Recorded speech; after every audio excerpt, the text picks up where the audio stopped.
Washington football. Woo!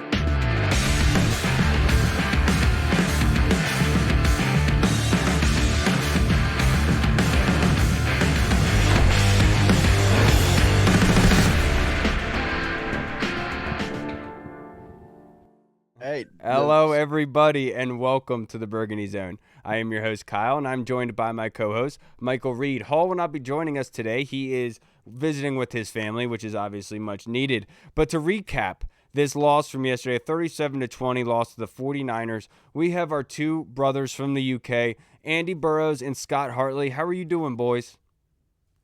All good, my friends. All good. Merry Christmas to you. Happy holidays. I don't know how you guys say it. I get so confused, but Merry Christmas. It's so many Merry different Christmas ways you to can say everyone. it.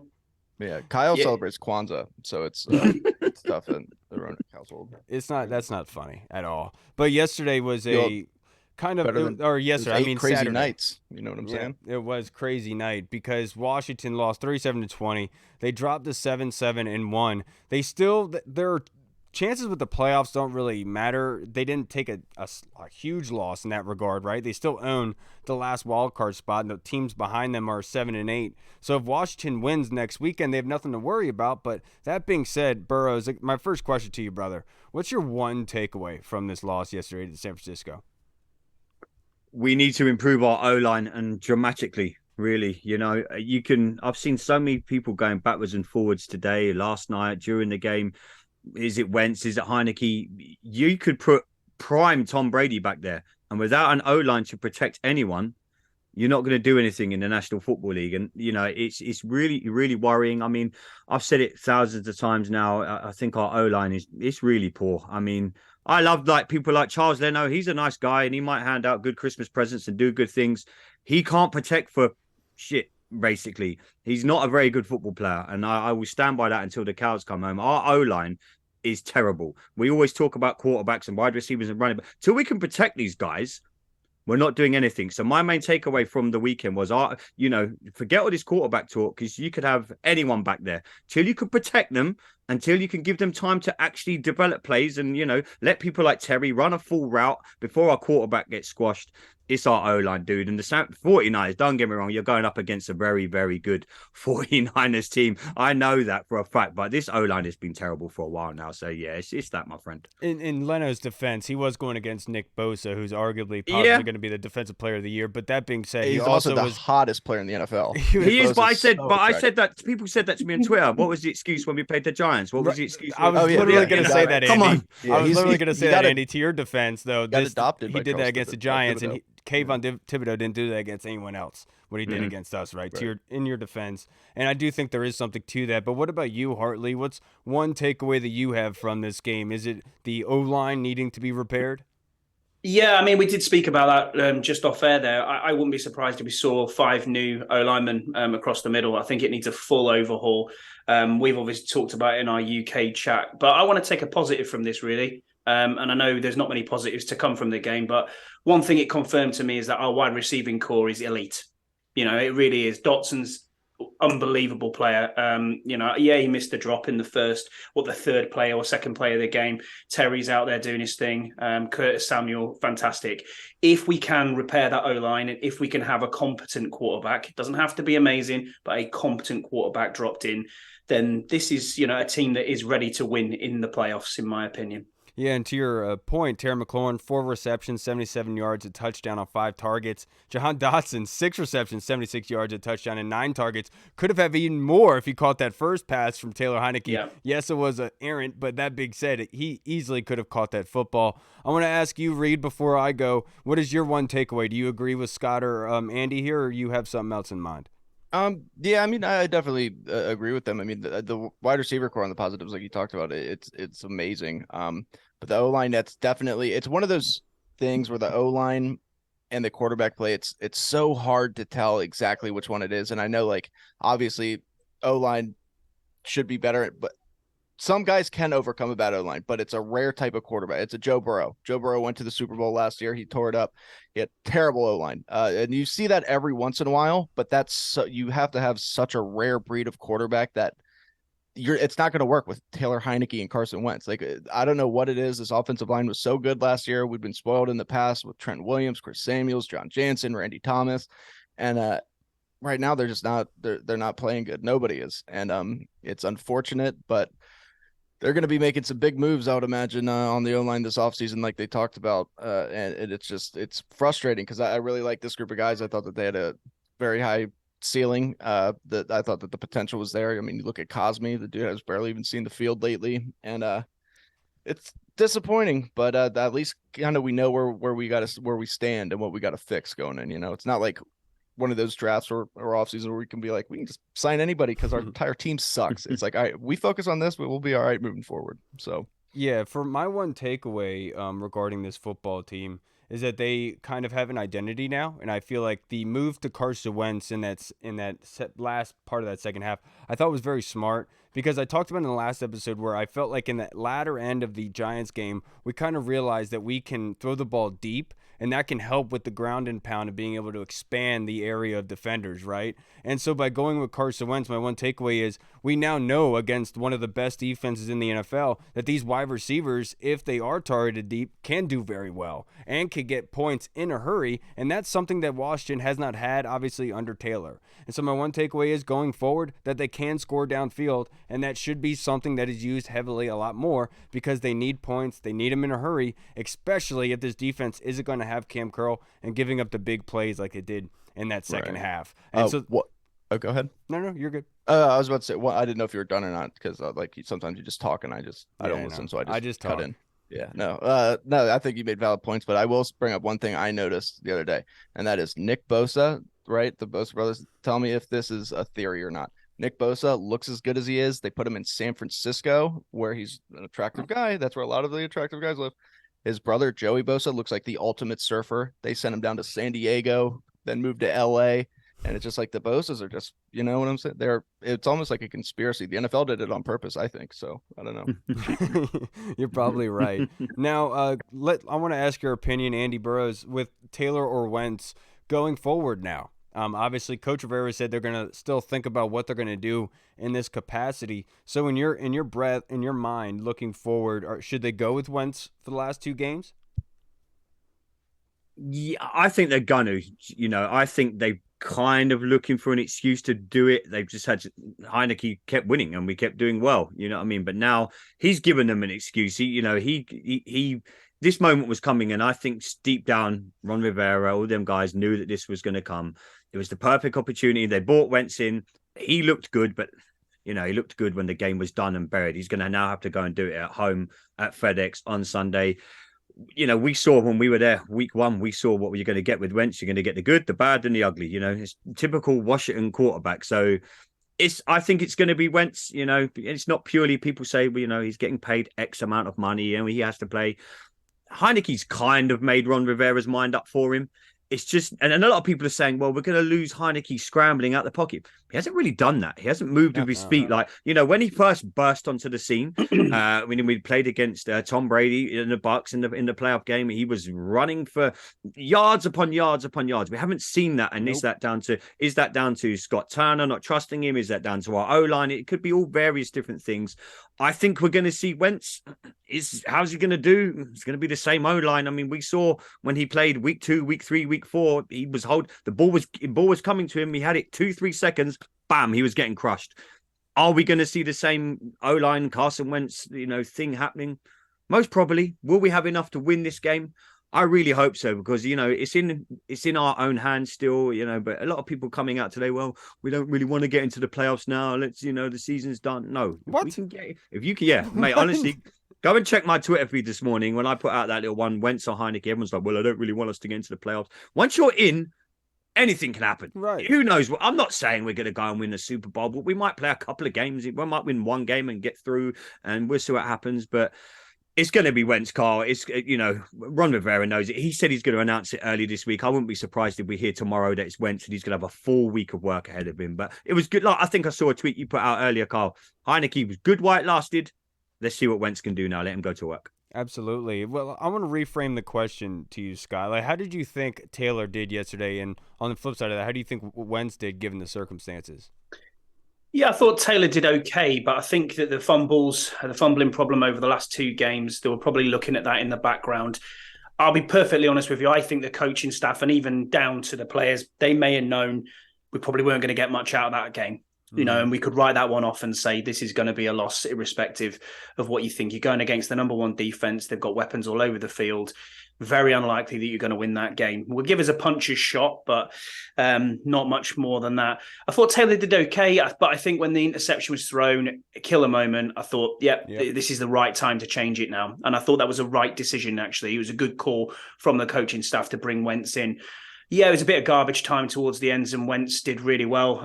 It looked almost like the timing on the snaps was still the snaps were still quite low from Schweitzer, and he was picking them up from his feet because Wentz is obviously quite a taller quarterback.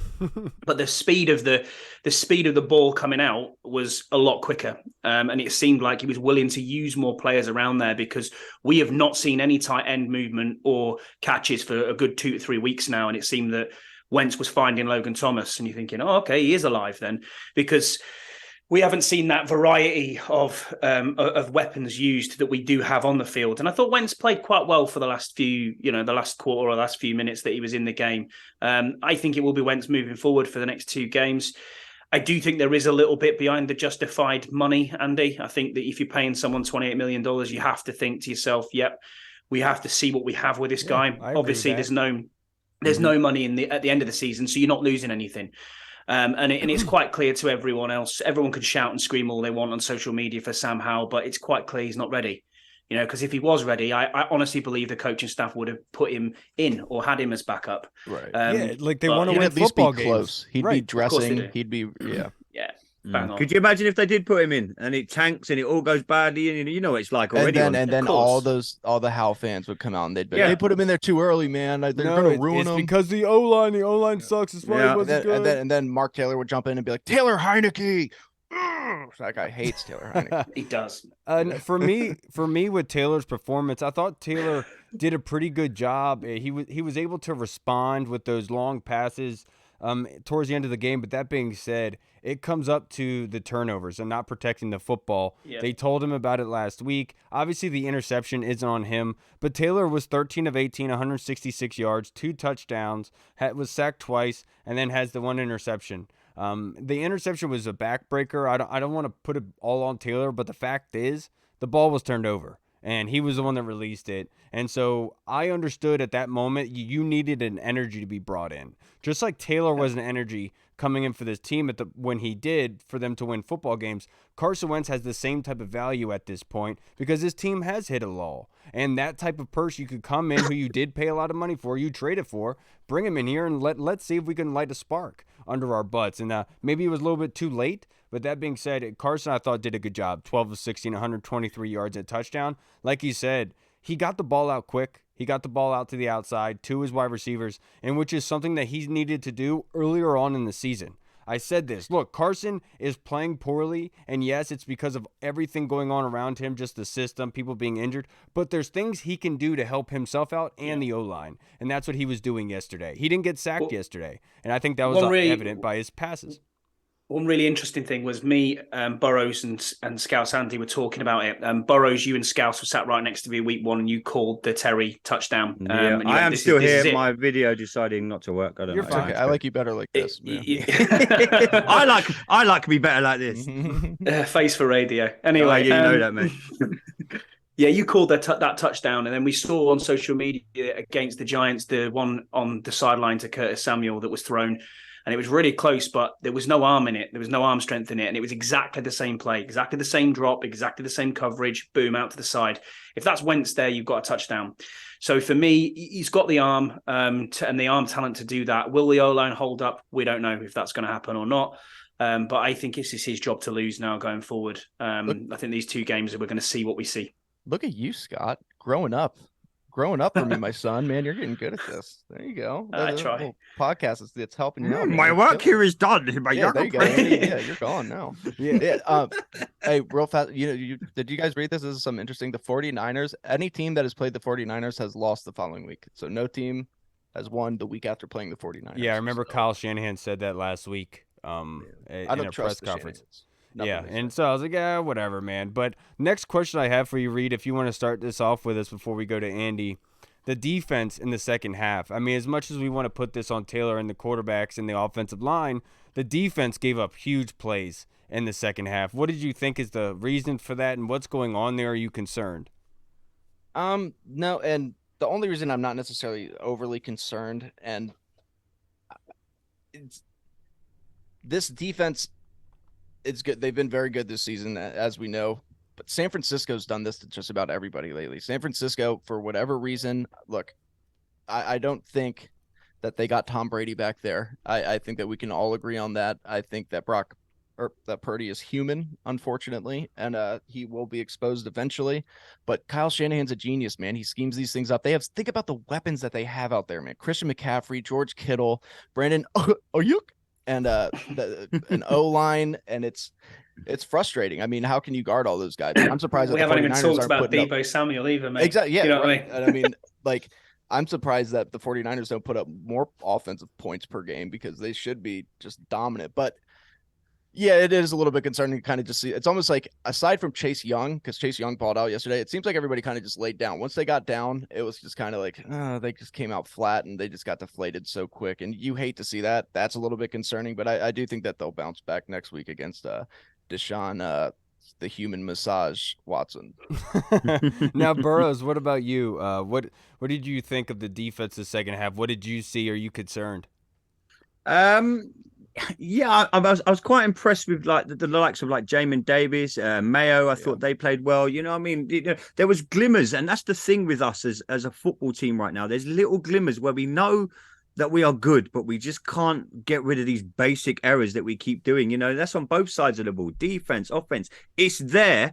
It's just putting it all together. I mean, Jamin Davis people were calling for him to be cut like after week 2, 3. He is probably one of our most improved players. The way he actually the way he reads a game of football now as well. And you know, like Kyle, I've said this to you before, I'm not a film evaluator, but I always go back and rewatch the games. And where you look at where he positions himself now to where he was at the start of when he come into the organization is incredible. You know, and you can see him physically calling to change defensive plays now, which means he's showing improvement.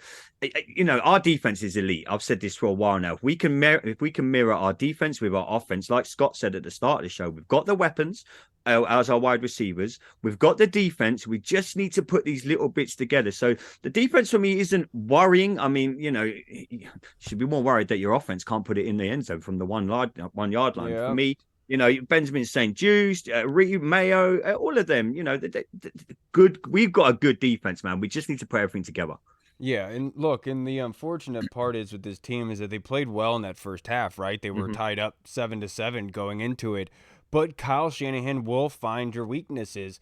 And honestly, it sucks that nobody has seen this, but Cam Curl didn't really play yesterday. There you go. And No, you saw Huge the miss. defense go back and regress to the way that they looked versus Detroit, the way they looked versus the Eagles first on, the way they looked against the Jags at times. And I tried to say this as much as I can to everybody. You have to understand how valuable Cameron Curl is to this defense and what he does. He makes everyone else look so great because of his instincts, because he sees things blossom and he gets there and he plugs the gap and he stops it. And so those big plays is where you kind of see it. And then we also have to take into consideration here is like we want to pile on this football team and the way that they're built and everything. They're also dealing with their own injuries to an extent in almost each capacity throughout this season. So we do have to give them that benefit of the doubt. But we are now joined by Andy Lockhart. And Andy, before you go, I just want to ask you, Scott, what did you think about the defense from yesterday? What was your... Yeah, I'll take a positive and a negative. I think that for me, Jack Del Rio's regressed a little bit over the last 2 games. It seems like we're playing soft coverage a lot.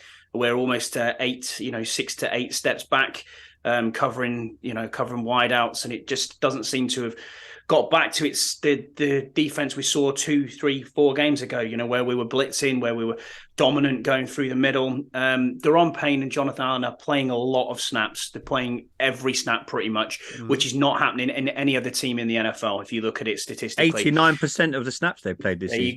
There you go, Andy. Big You know old what I fat mean? boys, that's a And lot. that is tough. That is really, really, really tough to deal with. You're absolutely spot on, Kyle, with what you're saying about Cameron Curl, but I will take a positive from this and say we have found our safety tandem now in Defo and Cam Curl for a long time. Got to get them both signed up long term, and then we'll have that them two, that safety tandem will be there for the 5+ years, and it looks good. They're young people, and that's the other thing that people need to remember. Cam Curl's a 7th round pick, but he's playing at the level of a first rounder. If you look at PFF, he's constantly been in the top 2 or 3 for the season. The same with Derek Forrest, a 5th round pick. We're hitting in the draft on these low round picks, and we're finding these gems that are hidden away. And now, they're playing at an elite level. And I think you've just got a couple of pieces to drop in, maybe in the back end.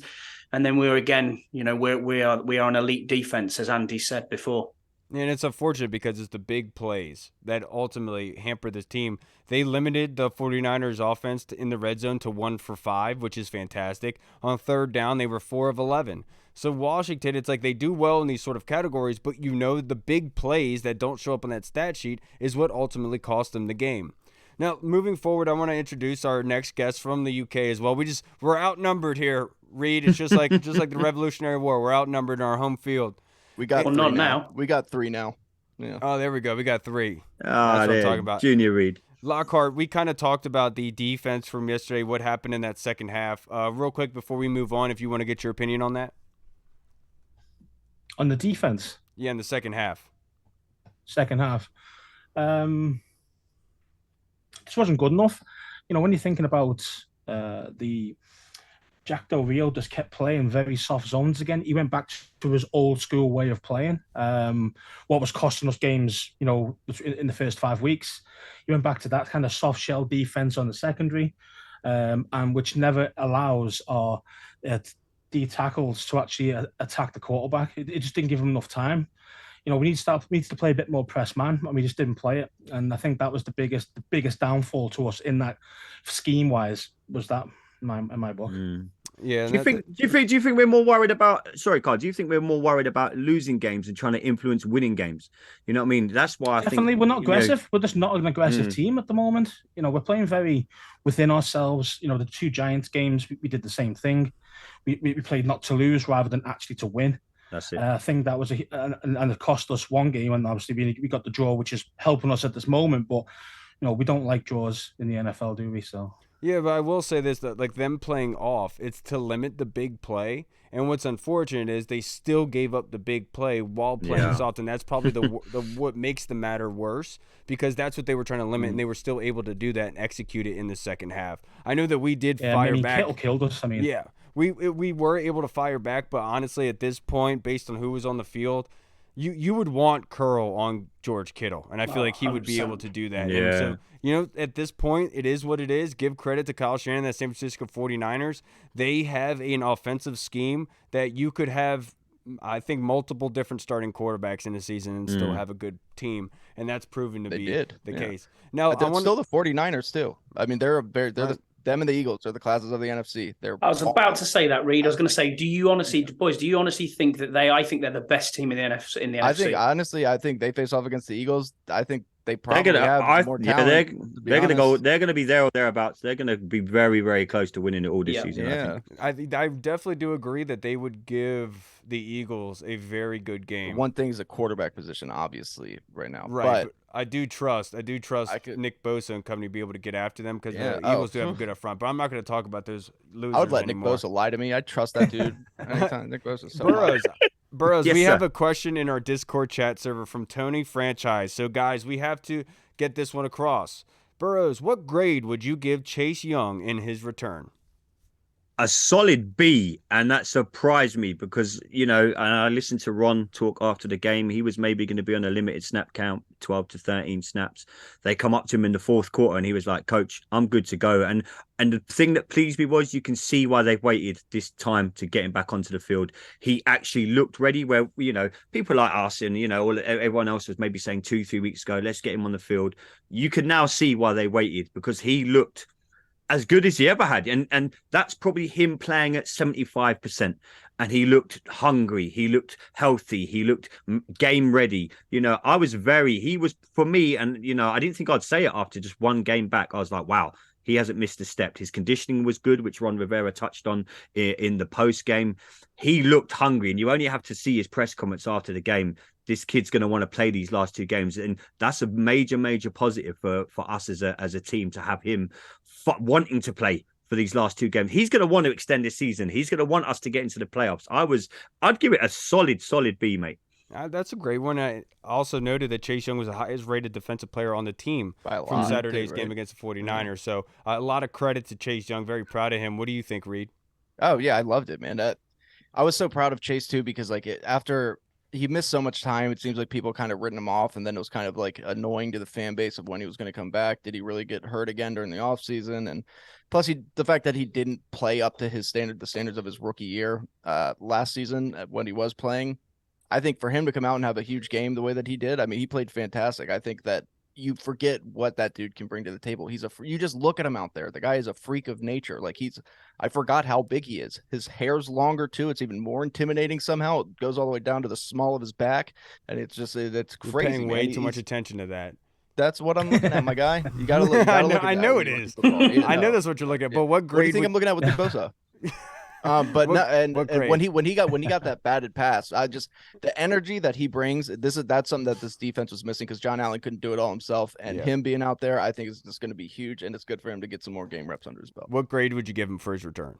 Honestly, with what I thought was going to happen, I thought that knee brace was going to be a big effect on him. I'm going to go with an A. Honestly, he played very good. I can't disprove that. What about you, Lockhart? What very grade good, would you give Chase? Played very good. I would in between both there. I would give him a solid B+. So I just loved it. I say loved the energy he brought. He played more than we thought he was going to play, and he was effective in the game. I mean, I loved the where he kind of took away the in the flat from McCaffrey. Because he was going to chase the quarterback down, and he realized, he's going to play this over, and he just dropped back and just took it away from him completely. So Purdy had to run out, and even think he messed it up and threw it out of bounds. He was thinking as well, and he was also playing within the scheme, which that was a big problem for him last season. He wasn't playing what he should have been doing, and he wasn't keeping contained. And this time, he did all the right things yesterday. You can tell he's watched a lot of film while he's been. I can't complain. Yeah, you're absolutely right. You're absolutely right, Burrows. That's what I was saying. I think Ryan Kerrigan being the last time he was in this building was the best that we've seen Chase Young in this uniform. Him coming back, I think, made no mistake. We all went into it. I kind of went into it thinking that he kind of would look not there, like he was kind of like maybe deer in the headlights, trying to just figure out his spot on the field. That wasn't the case yesterday. He knew exactly where he was. He knew what he was being asked to do. And then he made plays on top of it, hitting that ball out of the air, making plays in the run game, and then with his brain as well. I was very impressed with his comeback yesterday. I did not expect for him to look as, I'll say, comfortable as he was. And that is a good start to have because that's a good football team. And they have a good offensive line. They, I think going into that game, they ranked 5th in giving up sacks. And so that's a good offensive line, and he did a good job in his stay. So for me, I agree with you, Lockhart. B+ for me because he really did impress. And he played up against Williams as well, or Trent. So, all-pro superstar left tackle. So, and he held his own. Again, first came back after, over a year. So, you can't argue with how he played, really. Anything to add, Hartley? Not much. No, I give him a B+ as well. What really interested me is I watched him quite closely when we were playing in the game, and I was waiting for his first snaps to come and looking at him. Me and Scouse have talked about this a lot recently. It takes an exorbitant amount of pressure in mental pressure, really, to understand that you can take that hit. You can get back to what you believe in. I suffered a similar injury to Chase Young. And it's not about me. I get that, but it took me 18 months to get back to full fitness just to play rugby. And you guys I'm are not very similar in stature, physically. Oh, absolutely, yeah. I'm not. They're the same person, aren't they? Yeah, I thought you were. Never been seen in the same room. Yeah. I thought you were the white Chase Young. Where's those dreads, man? Where's the dreads? I know, mate. I know. Don't show the dread. Don't show the dreads on here. Don't show the dreads on here. Scott had dreads. Don't pull down your pants. I've got a face only a mother could love, but yeah, there you go. I love it. But no, in all seriousness, though, watching him back, what I really loved was he had 2 snaps against Trent Williams. He tried to get off the corner. He put the pressure on the knee, and you saw him put the thumbs up to the sideline. And as soon as I seen the thumbs up to the sideline, I thought, yes, let's fucking go. This is it now. Chase is ready to go. And yeah, he had a really, really good game. As Andy Burrows has said there, it he didn't miss a step. Like he was back to his usual self. So for me, yeah, B+, and I'm really looking forward to what he can do over these next 2 games, and then get in the off season, get stronger, get fitter again, and then we're raring to go for next season. Yeah, and I absolutely love the fact that the trainers were trying to tell Rivera to take him out of the game, and Rivera went and talked to Chase, and Chase said, "No, I'm good to go. Keep me going." That is so freaking impressive. That's why I love Chase Young. A lot of people were questioning if he wanted to come back or not. The dude wants to play football, and he loves this city, and that cannot be forgotten. Burrows, I'm going to ask this question to you from our guy, Meese21, Brandon Reinbold. He said, this question is coming. What QB gives us the best chance to win the final 2 games of the season to make the playoffs? Oh, Jesus, man. Cheers, Brandon. Yeah, cheers, mate. When it doesn't matter. Wentz, whoever we put in there, like I said at the start of the show, Kyle, if we can't protect him, it's not going to matter. I'd just edge towards Wentz just because, I think he has got a slightly stronger arm. We saw yesterday near the end of the game. Like I said earlier as well, all these people saying that, well, I've likened him to a drunk giraffe when he moves outside the pocket. Which he is. Bambi on ice. Yeah, he is Bambi on ice. So he's going to have serious words with this O-line this week and say, look, I'm not getting out of the pocket that much to move. The thing I do notice about our O-line is they protect better on the move, if that makes sense. And I think Ron Rivera's mentioned that in the past. He said when we are trying to get our quarterback out of the pocket, our O-line seem to scheme that better. They seem to cope with that better. So maybe, we might be okay come Sunday, but I think it will be Wentz. I mean, I don't want it ain't going to be Howell. All these people out there saying it's going to be Sam Howell. Just forget that crazy talk now. It's not going to be him. Hopefully he'll have a full off season, and we might see him come to start of next year because we're going to need someone because Heinicke's not going to be here and Carson Wentz is not going to be here. As for this weekend and the remaining 2 games, it's going to be Wentz. But my question back to that is, what do you do if he comes in and throws 2 or 3 picks in the first half? You're going to turn around to Heinicke again? It swings and roundabouts for Washington right now. Yes, it does, and I think that's a very good point made by you. But I will say it is probably Wentz at this point because they're not explosive to an extent. They are, but when they are explosive, it's when they're out of the game essentially. And so Carson does bring that ability because the book is out. If you stop Brian Robinson, if you stop this run game, if you force them to throw on 3rd down, you can stifle the points on the board and you can do well. Carson is the other aspect of that you could bring in to hit you over the top and to make you expand that box again. So Brian Robinson and Antonio Gibson have clean running lanes. So for me, it is Carson Wentz, but this is what Taylor Heinicke is made for. To be the backup quarterback, to know that he can come in and do well if his chance is asked of him. So start with Wentz, and if we get into the playoffs, let's go. And then if something happens to Wentz, Taylor's ready to go. So for me, it's Wentz for the last 2 games. What about you, Hartley? Yeah, I agree. I think it's Wentz moving forward for the next 2 games, unless there's a serious mistake or we have, like Andy said there, 2 or 3 picks in one game. I really hope. Then they might. I know I do too. Then they might go back. I'm quietly confident about the Browns game. Not so confident about the final game. We'll see where that one takes us. We don't know if they're going to be resting starters. I won't even mention their name, but we all know who it is. So yeah, I mean, for me, it's Wentz moving forward. But as Andy said there before, then neither of these quarterbacks are going to be on the roster next season for me. And then Lockhart, I want to start this next question with you. This is from Big Tony Shivers. He asks, like in the losses to the Giants and 49ers, the Browns also present a good pass rusher in Garrett and a good run game. What adjustments can be made to have a different outcome? Well, first protocol, don't put a tight end on blocking Garrett. Simple as that, isn't it, really?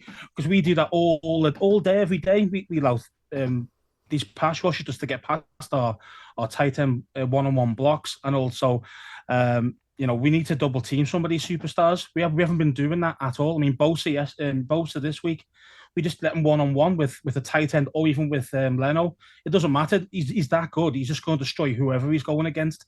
So you need to be double teaming these guys, and we've not been doing that. So for this game, we need to be double teaming Garrett and keeping away from our quarterback. Simple as that.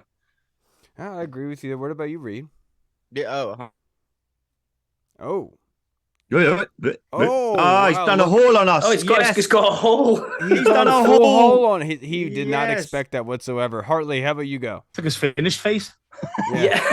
Oh. Am I back? Oh, Am I Andy, back? you've Am killed I me, back? man. You're back. There you go, you're I'm back. back. Okay, cool. Yeah. We Miles- just got your sexy face there. Did That you? was your second. We Was know that my how them. Bosa- Was that my We know how Bosa? them Finished it, kids are bro. made. Yeah, That we was know my how them Bosa. kids I are know made my- in know the my- Reed household. Yeah. I know my Yeah. accent's good, but come on, bro. Having Charles Leno blocking Myles Garrett is terrifying to me right now after seeing what Kayvon Thibodeau did to him. So they're gonna need to double team him with the tight end, or they're gonna have to figure something out, because that's the one thing about the Browns that scares me. Deshaun Watson doesn't scare me. It's we can easily win this game, and we should, and having Carson Wentz back there will help. However, the fact that he has struggled with holding onto the ball too long and taking sacks, and Taylor Heinicke's been the exact opposite, I do worry that somebody like Myles Garrett's going to take full advantage of that, and there's going to be a sack fest like we saw sometimes earlier this season. But I think if he's more comfortable in the offense, that shouldn't be an issue, I would imagine. Yeah. So And one thing I will say about, like, I know what you guys are saying about the doubling of Nick Bosa with Leno and everything like that, but a lot of the times, like, you can't really do that because they'll move the guy.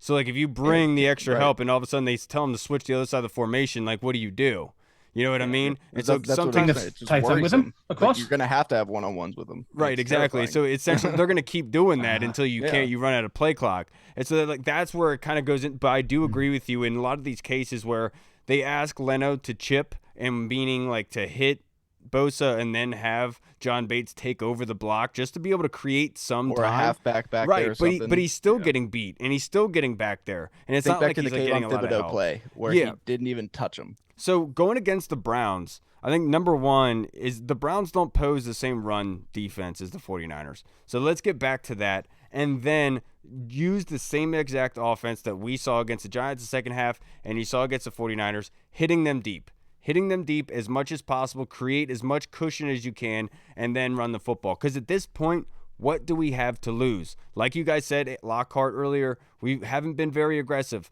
Let's turn it up a notch now. We have the quarterback back there. Let's be aggressive, then hit him with the ground and pound, and they won't know what hit him by the time that Brian Robinson gets to 10 yards down the field.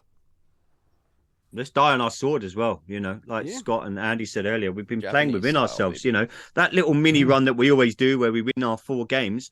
We've been expansive, we've opened up the playbook. I mean, I'm not going to get started on Scott Turner. Everyone knows my thoughts on him, but let's die on our sword. Let's try and get it. Yeah, exactly, Andy. Let's try and get in. If we're gonna go out and we're not gonna make the playoffs, let's at least die trying, because like we said earlier, we're trying not to lose games. Let's impose ourselves on teams when we do it, a la the Eagles when we played them on the road, a la Philadelphia, a la the Steelers in 2020, when the Bucks last year at FedEx. No one gave us a prayer, and we imposed ourselves on these other teams instead of us sitting here going, "Oh, this person poses that problem. This person poses." No. Terry McLaurin, Dotson, B-Rob, Gibson, all of them. Set them guys loose. Chase Young, set him loose, and let's go and fucking pound these guys and get into the playoffs. Because I'm sick and tired of people coming at us with like, "Oh, typical Washington Commanders. This is what you guys do." No, we are a good football team. We just need to believe in ourselves a little bit more. Yeah, just like you said, let's Deshaun Watson these Browns, man. Let's just impose ourselves on them. Wow. Oh, whoa. Whoa. Oh my God. Yeah. Yeah, that was a good one. That was a good one, Reed. But He's I a will nice say, guy. I feel like this offensive line is needing the type of leadership that John Allen brings to the defensive line. But that's the most that I'll say to that extent. Now, Burrows, I want you to answer this next question from Tim Towner. This is a really good one. I know Lockhart is going to be exploding by the time I finish this. What is your honest opinion of Ron Rivera with regards to team building and player acquisition? Does he deserve to come back next year, or should we move on? I think he should be here next year. Again, I know, me and Andy Scouse and Scott, we've all spoke about it many times. It might change if the whole ownership thing changes. We might be able to attract a better, I don't want to say better coach, because I think Ron Rivera's earned the right to still be in this team. You've only got to look at the Pro Bowl, with the little video that the team put out, how much this guy is loved here. And, people might say, yeah, but I'm not here just for a loved coach. it's important. You only have to look at the team dynamic. You know, you got people saying they'd run through brick walls for him. I think he has one more season. I mean, like, geez, we gave Jay Gruden 5 seasons. I've said it many times before. I think Ron Rivera's earned the right to still be here. Is there another younger coach out there again? There might be, but then again, we're going back to square one again. We're rebuilding again. Let's not, Ron Rivera he's moved this team on from the Jay Gruden era. No one can say he hasn't. Like Scott said at the start of the show, we've got some great weapons on the offense now. If we can just sort our O-line out, he's earned the right to still be here. I think he has too much faith in an offensive coordinator that potentially could get him sacked. Agreed. He has way too much faith in Scott Turner. I'd be kicking him out the door at the end of the season and looking elsewhere. Then he might be able to keep his job even longer. But yeah, I think Ron's earned the right. He's a good coach, man. He's a good coach. Not many people are going to want to come to the Washington Commanders with what we've had over the last few seasons. He's earned the right. It sounds cliche, but we do need a little bit of luck. Yep, we all know our O-line is pretty terrible. I think just giving him another season, giving him another full off season, we just have to trust the process. And I mean, it sounds very cliche, but Ron is the man for me. There's no one else out there right now that I'd rather replace with. Give the guy one more season, and I think we'll be okay. And Andy, to your point, that was so well articulated, so well said. The one thing that did you see the was it Albright? It wasn't Albright. Andrew somebody posted last night a tweet that's saying, "Oh, Washington could be a premier destination for a veteran quarterback looking for somewhere to go." Yeah. Let me ask you a question. Was that being said about Washington over the past 15 years? Nope. Nope. Yeah. Nope, wasn't. But please tell me about how Washington needs new leadership. Because the fact is that this fan base has never truly seen a winner be built. It's all been by patchwork. It's been by Band-Aids. And throughout this whole time, Ron Rivera has been trying to build his team while winning games. And all he's gotten is nothing but crap saying that he can't progress players, he can't draft players, he can't get quarterbacks. And it's ridiculous. Yes, he deserves to come back next year. Does there need to be adjustments? I wholeheartedly understand. And I will say, I think that familiarity with the system has too much stock in the weight of these decisions. I will say that. 100%. And that's the one, I think that's one big issue. And I think Hartley was spot on when he said that he has too much trust in Scott Turner. Because what I think that Rivera does is he's a very good boss in saying, I'm not going to micromanage you, but I'm going to trust you to get your job done. This is what I expect out of you, so let's see what you present. And that's what it's like on game days, and that's why it's kind of a rock and a hard place. But I would imagine that Norv Turner probably is more vocal than we all believe, and that might be why the leash is there as it is. Yeah, I agree with that completely, Kyle. I think for Ron, he has to stay on for another year. I think he's earned that right, to be honest with you. Looking at he's a player's coach. You never hear a bad word said about him in any former player. Not a single one of them. I've never seen someone say, yeah, that's who he is. And look at the things he's been through, when he's been in this team in these 3 years. We've had sexual misconduct charges off the field. The guy's had cancer. His mum's died. There's lots and lots of tragedy gone on here as well, outside of it. Players, siblings, Montez Sweat. Right. It just goes on, and the list goes on and on. It's an absolute shit show, and it has been for many, many years. And he's come in with a hand of stability and said, I'm going to take this on. We are going to build a better culture. And I think he's done that. So for me, I think Ron doesn't even leave this team. I think we kick him upstairs. And I think roster build-up, talent build-up, what I talked about earlier in the show, we're finding gems down the line in the Cam Curls, in the Derek Forrests. We are picking decent players. Round picks too. Correct. Jahan Dotson, everyone questioned it. I wanted Kyle Hamilton. Hands up, I wanted Kyle Hamilton. And then you've got Jahan Dotson, who's unbelievable.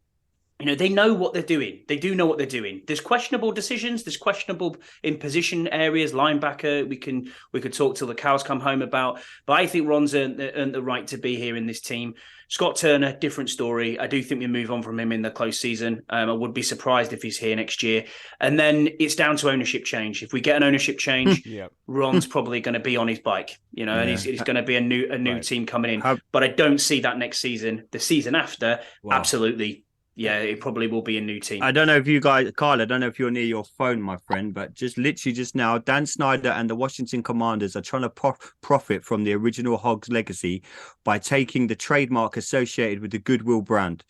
This is set to be announced before the game this weekend. Just come out now.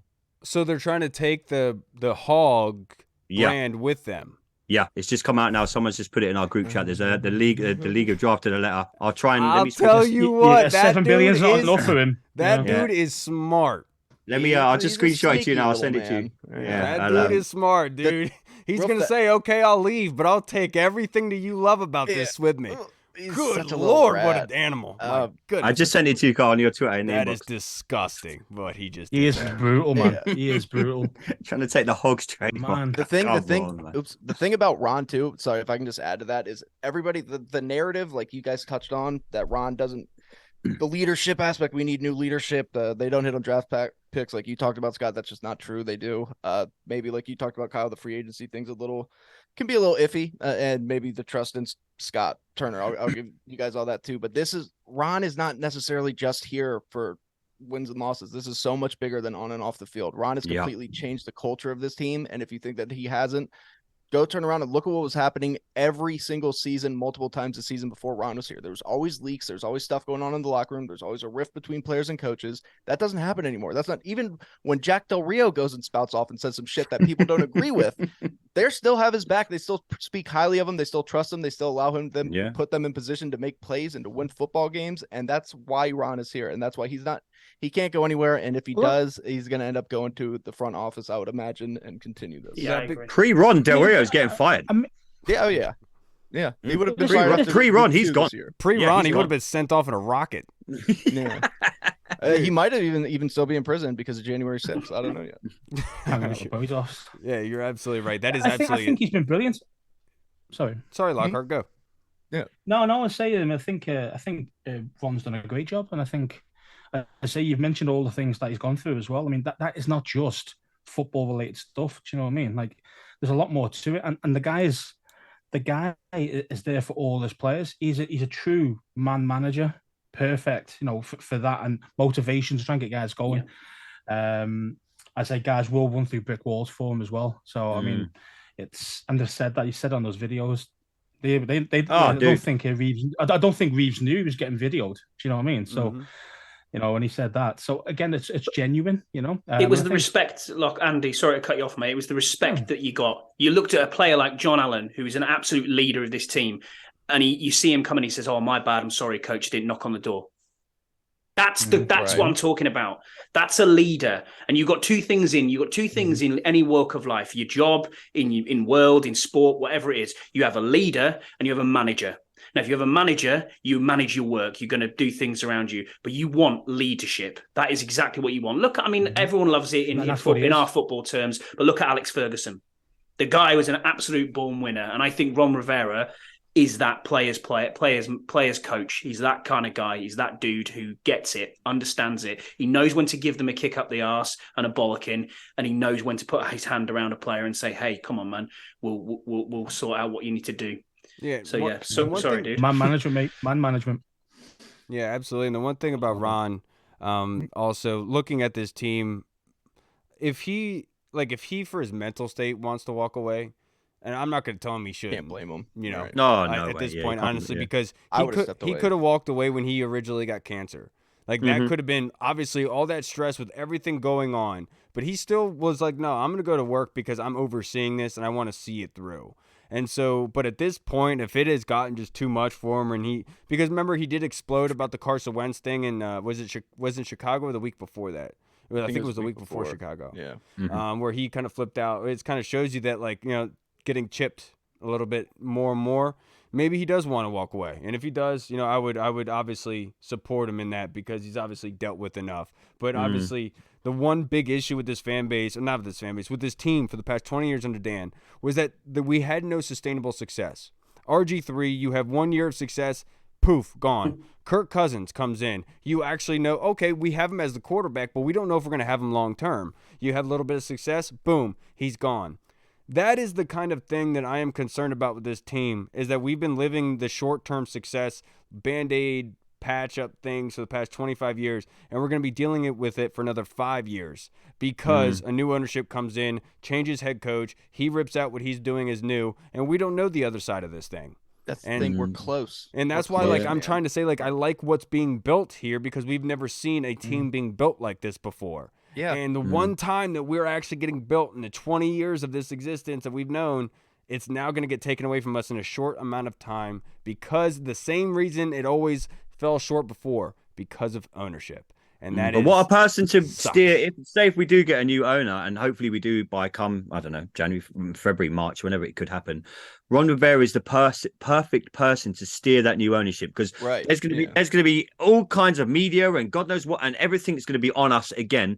Ron Rivera is just going to be the guy that you still want in charge of this organization, because he's going to have his clear head on. He's the perfect person. He's going to be looking at the draft. He's going to be looking at free agency. He's going to be looking at who we keep, who we get rid of. He's going to say to this new owner, look, you guys go and do you. I'm here. I'm the coach. I can literally right this ship again. I can steady the ship again. He's been the guy that's been there, and all through, like you guys said earlier, Carl, for all the sexual misconducts and everything that's been going on and everything that still is going on, he's kept a level, calm head. He's never bad-mouthed the ownership. He's never said anything wrong against them. He has been the perfect man in front of the microphone for this organization. It goes, and we're not like many football teams. It goes beyond what goes on the field on a Sunday or on a Monday night. It's so much more with the Washington Commanders. And I think the perfect person to be in charge when Dan Snyder does go is Ron Rivera. Yeah, the one thing I will say is I'm not sure if Ron would be wanting to take on that task with new ownership. Maybe he would just be like, dude, just cut me loose at this point. You're just going to do that in a couple years whenever you're ready for it anyway. Blame him if he did, but I feel like Ron's the type of dude who, like, if he sees how close we're quarterback away, let's say he thinks he's not going to want to walk away after building this for the last 4 seasons. I really hope that's the case, and honestly, I would be very happy if it was. Seems like that kind of guy. He's a stand-up guy, I've heard. To be perfectly honest. All right, hey boys, obviously this being the holiday season, we wanted to celebrate it with family. So having you boys on, our UK brothers, unfortunately Hall was not able to be here. But before we get out of here, if you just guys want to talk about kind of the season so far up at this point, and then what do you think how it's going to end? If you want to start us off, Burrows. We're in with a chance. I haven't said that many times through our last, we had it in 2020. We got there, albeit with a 7-9 record. It's in our own hands. We're closer now than we have been in years. And that might seem really weird to say because we haven't played amazingly the last few weeks. We went on a little mini run. And like Regis says, we're kind of nearly there. All little bits of pieces need to fall into place with this team. We are close. We are very close. And I've said it many times, patience isn't a word that people want to hear in Washington, but just give it a little bit longer. Has the season been great? No. But we're sitting here as we're coming nearly into January, and we've got a chance to watch our team potentially play in the playoffs. Me, Scott, and Andy have potentially got a chance to jump on a plane and come and freeze our ass off in Minnesota. So, we've made progress, Carl. We have made progress. We just need to stick with it. Is it the progress that every single person wants? No, you guys know what it's like. You only got to check your Twitter feeds every day. There's people out there, get rid of Ron, get rid of Heinicke, yada, yada, yada. We've moved forward slowly. It's been baby steps. I think I remember one of your podcasts at the start of the season, Carl. You mentioned baby steps with this organization. It has been that this season, and I just think we need to stick with it. I've seen more good than I've seen bad. The usual quarterback stuff. Yep, I'm kind of used to talking about that. Scott said at the start of the show, we've got one of the best offenses I've seen for a very, very long time, and our defensive line is up there with the elite in the league. Just put the pieces together in the off season. Whatever comes out of this season, playoffs. If we burn in the wild card game, I think we've made progress. Hey, real quick, I forgot that this question was sent in by the Colonel. I obviously would have screwed that up. But real quick, just a one-word answer. What? Not to get too far ahead of ourselves, but just for discussion purposes, first off-season priority: O-line or quarterback? Burrows. O-line. What about you, Lockhart? O-line. Reed. No, I'm going to switch it up, man. Quarterback, most important position. Hartley. O-line for me. I'll say quarterback. Thank you, Kyle. I appreciate that. Who are you going to get? Who are you going to get? Go on. Tell us who you're going to get. Doesn't matter. You need one. Season. What are we going to do? Go in there with Taylor Heinicke, Heinicke, three right Carson now. Wentz, We think about Sam that. Howell again. I mean, we've got three right now. I mean, they're not good. You guys know how I feel. It's O-line and it's quarterback. Okay, you can't play without a everything. quarterback. Yeah, I want to fix everything. Okay, before we get out of here. Washington fans arguing about quarterback. Breaking news. Exactly. We always need a new quarterback. Hey, Hartley, real quick, before we get out of here, if you just want to talk about the season a little bit, how you think it's going to end, and then talk about yourself a little bit, like you guys' next podcast, when it's going to come out. Yeah, no worries, man. Well, our next podcast, the 1 Point Safety Show with me and Scouse here on the bottom left-hand side of your screen. We record every Thursday night. It comes out on a Friday morning. So if you're walking your dog, it's normally only a quick show. So have a listen to that. It's two UK fans chatting from a different perspective. We try to have a round table of the NFC East fans, but they let us down from a UK perspective. We'll try and get that sorted for the bunch of reads over there. For the new for the close season, we'll try and get that fixed. On the season itself, I think as Burrows said, it's progress. We've done well. You know, I didn't expect us to be where we are now. Yes, we had an easier schedule, but it's turned out there's always peaks and troughs with this team, and no matter what, we're always all going to be here supporting them. And I think it's been a good season so far. Highlights really for me are off the field, not on the field. You know, I got to meet you boys. I got to see my first ever live game, which was unbelievable. Lifetime achievement done. So yeah, I was really, really pleased with that. Going out to the States and seeing it firsthand was unbelievable. You know, I've progressed to have been grateful enough to stick in your shoes and host on here with you. Burrows has seen me through. It was his idea and said, you and Andy should do a podcast. And, you know, we're doing really well. The friendship's been there. And this is what this team brings for me. I'm just a dude who sits on a couch from the UK. And, you know, we've been speaking for 3+ years now. Just a man in the UK there, sitting on the couch with his hand on the lotion and the other hand on the remote. Hey, that's it, man. That's it, man. Disgusting. You don't know how true that is. Picture of. Oh shit! What is he doing? It's like Carl's living with him. Kyle, tell me what he's doing. Tell me what you were saying he was doing. Scott can't wear socks anymore. He hasn't got any left. Was he giving it away? Yeah. They're all crusty, standing straight up. They're cement bags now. He's giving it away, mate. Yeah. But yeah, no. In all seriousness, I hope we do make the playoffs. We deserve it. I think this fan base deserves it too. I think this team deserves it, to your point. I do too. I think I do too. deserve it more than most people. So exactly. Let's do it. But yeah, it's been great. It's been a great season again, and let's look forward to getting the O-line, getting a few other pieces fixed in the off season, and then we can truly make a push next year. Yeah, hopefully we do get to the playoffs because look, they have their hands on their destiny right now. Obviously, they're even at 7-7-1. 2 games left against the Cowboys and the Browns. They hold their destiny. Anything to add, Lockhart? No, it's been full of ups and downs the whole season. Plenty of injuries, you know, the usual bag. Nothing extra really to add in really, but the main thing is we've got a chance still, even though we've made mistakes. And I do think I have a feeling that from the game just gone that Taylor, I thought Heinicke was shafted a little bit by the play calling actually from Scott. And I think Ron put him up to it, if that makes sense. A bit of a conspiracy theory, but they said that they wanted Heinicke out of the team. If he made any mistakes, he's going to be benched. He didn't make any mistake until the fourth quarter. And they were trying to play him, play into his weaknesses, the deep ball. They keep trying to do that all the time with him. And then as soon as Carson gets in, all the short games there. Where was the short game for Taylor? See what I mean? So there's loads of different things going on with Scott Turner and Ron and the quarterback scenario. And I think that's the real reason why Heinicke's out the team now, I think, for this one. I would hope that's not the case. Cool. I would hope. I hope it's not the case, but if you watch the game, you know, Taylor did better than I thought he would do with that because they were playing him. I think they were playing him to his weaknesses. Hey, trust me, dude. I really do think he did. You're talking to an X-Files fan, brother. You're speaking music to my ears right now. I am dancing. I am enjoying it. But I would say also maybe Taylor just missed those short throws. But that being said, I do trust what you're saying right now, and that is something to think about because that would make you worry about where that command is coming from, essentially. Because you know Taylor is Ron's guy, and Ron. I think it was Taylor. Jason Wright's fault. That's what everybody's gonna say. What? Everybody blames Jason Wright for everything. He does. They do. They do.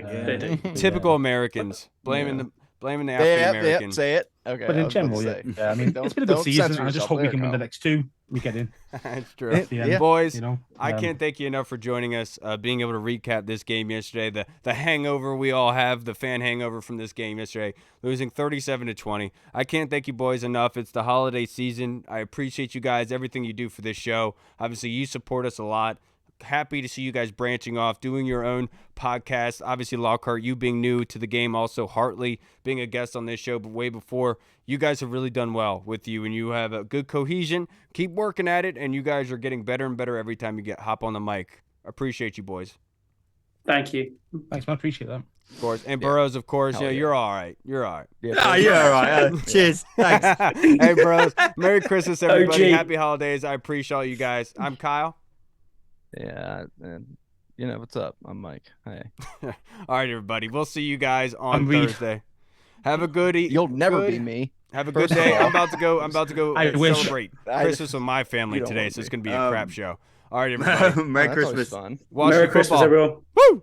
Very good. Hey, what's up, everybody? It's Kyle. I just wanted to say thank you so much for watching. And if you liked what you saw, make sure you hit the subscribe button and the notification bell. That way you get notified when anything new is uploaded to the channel.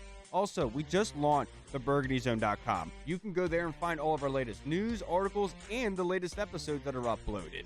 Again, we also have the Discord chat server, where all of our VIP folks are in, like Andy Burrows, Scott Hartley, Sergio Martin is in there as well. Don't miss out on the Discord chat server. Go and check that out. Until next time, everybody, Washington football. Woo!